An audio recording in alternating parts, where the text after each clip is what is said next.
হঠাৎ করে বাংলাদেশের আকাশসীমা ব্যবহার করে ফ্লাইট চালানো ভারতীয় এয়ারলাইন্স স্পাইসজেটকে নিষিদ্ধ করেছে বাংলাদেশ। সেটা নিয়ে বিভিন্ন মাধ্যমে চলছে আলোচনা সমালোচনাও। কিন্তু কেন নিষিদ্ধ করা হলো স্পাইসজেটকে? সিভিল এভিয়েশন অথরিটি বলছে স্পাইসজেটের কাছে নেভিগেশন চার্জ বাবদ প্রায় 30 লাখ মার্কিন ডলার বকেয়া রয়েছে, যা বাংলাদেশি টাকায় প্রায় 36.5 কোটি টাকা। বাংলাদেশের আকাশসীমা ব্যবহার অব্যাহত রাখার শর্তে এয়ারলাইন্সটি প্রতি মাসে $1 লাখ পরিশোধের সমঝোতা করে। চুক্তি অনুযায়ী 2024 সালের মার্চ পর্যন্ত নিয়মিত অর্থ পরিশোধ করেছে স্পাইসজেট। এরপরে আর কোনো খবর নেই এয়ারলাইন্সটির।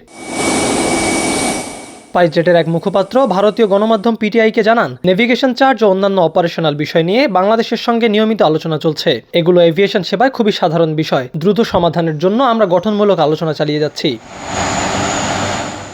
একটি দেশের আন্তর্জাতিক ফ্লাইটকে তার গন্তব্যে পৌঁছাতে হলে অন্য দেশের আকাশসীমা ব্যবহার করতে হয়। আন্তর্জাতিক সিভিল এভিয়েশন নিয়ম অনুযায়ী নিরাপত্তা সমস্যা ছাড়া কোনো দেশ তাতে বাধা দিতে পারে না। তবে ফ্লাইটটি যে দেশের আকাশসীমা ব্যবহার করে তাদেরকে উড়োজাহাজ ভেদে $300 থেকে $500 পর্যন্ত চার্জ দিতে হয়।